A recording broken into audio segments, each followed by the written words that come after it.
You know, there has never been a generation in the history of the world that has faced an onslaught of pornography like today's generation.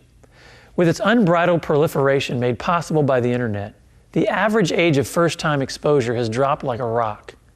Most kids will have already seen porn before they're 11 years old, and many will have been exposed to images of the most perverted sexual behaviors known to man by age 4, 5, 6, and 7. Today, some kids are seeing things at age 5 that the majority of adult men have never even conceived of, much less looked upon. I was first exposed to pornography when I was about 8 years old by my father. When he decided it was time for me to learn about the birds and the bees, he flipped open a centerfold and explained what was laid out there before me and what went where, all of the mechanics. But I was captivated by what I was seeing, not what he was saying. And that really began my fascination with pornography at a very early age.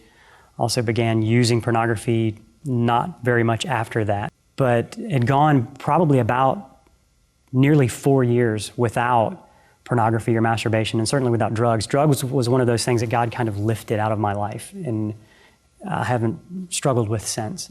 But after nearly 4 years, I got isolated, I got a DSL connection, and started struggling with pornography anew.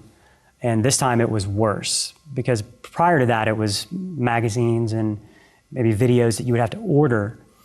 But the internet really opened up a whole world of exactly what my fancy was at that moment, at the click of a button, streamed right into the privacy of my bedroom in my computer. And so that was very difficult for me. And also the shame of having left that behind and being a Christian, the guilt that I was feeling was enormous.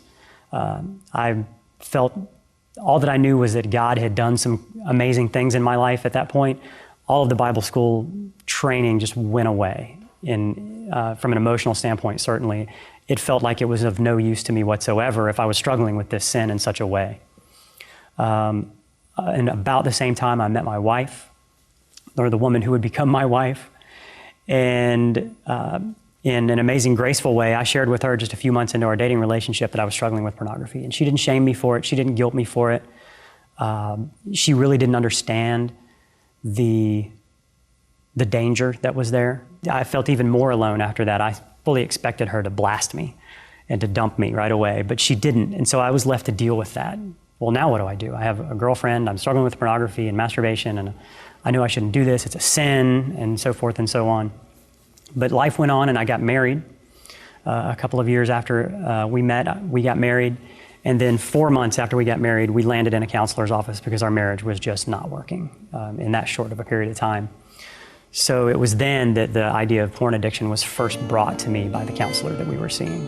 So I think the very first thing that someone entering recovery from any addiction really, and pornography addiction in particular, is going to be characterized by regular confession of their sins to God, even to themselves, and to other people in safe environments. And that safe environment is a really key factor.